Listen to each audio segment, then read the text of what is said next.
তো আপনাকে বোঝানো মুশকিল। একজন মুসলিম যদি বিচারের মাঠ কি জিনিস বুঝতো তাহলে সবার নাই ছেড়ে দিত। কবরের চিত্র যদি একজন মুসলিম বুঝতো তাহলে মানুষ খাওয়া দাওয়া সবকিছু ভুলে যেত, কবর নিয়ে ব্যস্ত হয়ে যেত। আল্লাহ রাসূল সাল্লাল্লাহু আলাইহি ওয়াসাল্লাম বলছেন, সহিহ বুখারী এবং মুসলিমের হাদিস, মেশকাতের মধ্যে পাওয়া যাবে 139 নম্বর হাদিস।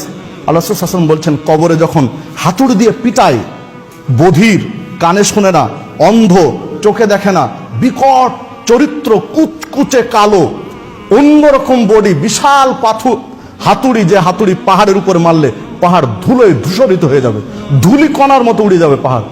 এই হাতুড়ি যখন মারা হবে কবরের উপরে, প্রশ্নের জবাব দিতে পারবে না ফেরেশতাদের, কবরে মারা হবে, তখন যে আত্মচিৎকার করে, পূর্ব দিগন্ত থেকে পশ্চিম দিগন্ত, পৃথিবীর এই প্রান্ত থেকে ওই প্রান্ত পর্যন্ত যত প্রাণী রয়েছে সবাই তার চিৎকার শুনতে পায়, শুধু মানুষ এবং জিন পায় না। আল্লাহ রাসূল সাল্লাল্লাহু আলাইহি ওয়াসাল্লাম অন্য এক হাদিসে বলছেন, আমি ভাবছিলাম আল্লাহর কাছে প্রার্থনা করব, আল্লাহ তুমি মানুষকেও শোনার সুযোগ দাও, তাহলে মানুষ সচেতন হবে।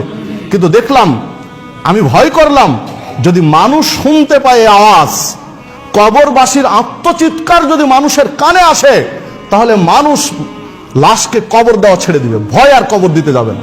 পচে মরে যাই হোক, আমি কবরের পাড়ে যাব না, কবর দিতেই যাবে না। দ্বিতীয়ত, তার খাওয়া দাওয়া, চলা ফিরা, সংসার সব ত্যাগ করে কবর নিয়ে ব্যস্ত হয়ে যাবে। কি করলে কবর থেকে বাঁচা যাবে? দুনিয়া মানুষ ভুলে যাবে। এই জন্য আমি আল্লাহর কাছে প্রার্থনা করিনি।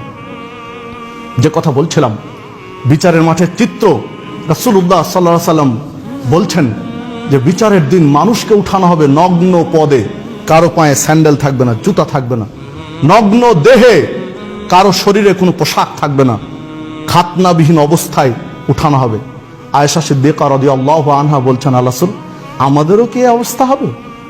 আমরা নারী, তারপর আপনার স্ত্রী, আমাদেরও কি পরনে কাপড় থাকবে না? তাহলে বিষয়টা কেমন হবে? লজ্জাস্কর হবে নাকি? লজ্জাজনক হবে নাকি?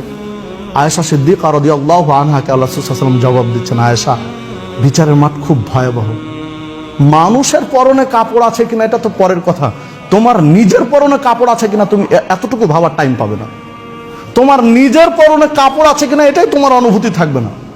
তোমার শুধু একটাই চিন্তা, ইয়া নাফসি, আজকে আমার কি হবে, আমি কি করলে বাঁচতে পারবো আজকে বিচারের মাঠে। তোমার বাঁচার পথ তুমি খুঁজবা, পরনে কাপড় আছে এই টাইম তোমার নাই। মানুষের দেখা তো দূরের কথা, নিজেরটাই ভাবার টাইম পাবে না। যে হাদিস সহিহ বুখারী এবং মুসলিমের মধ্যে পাওয়া যাবে, মেশকাতের 5538 নম্বর হাদিস।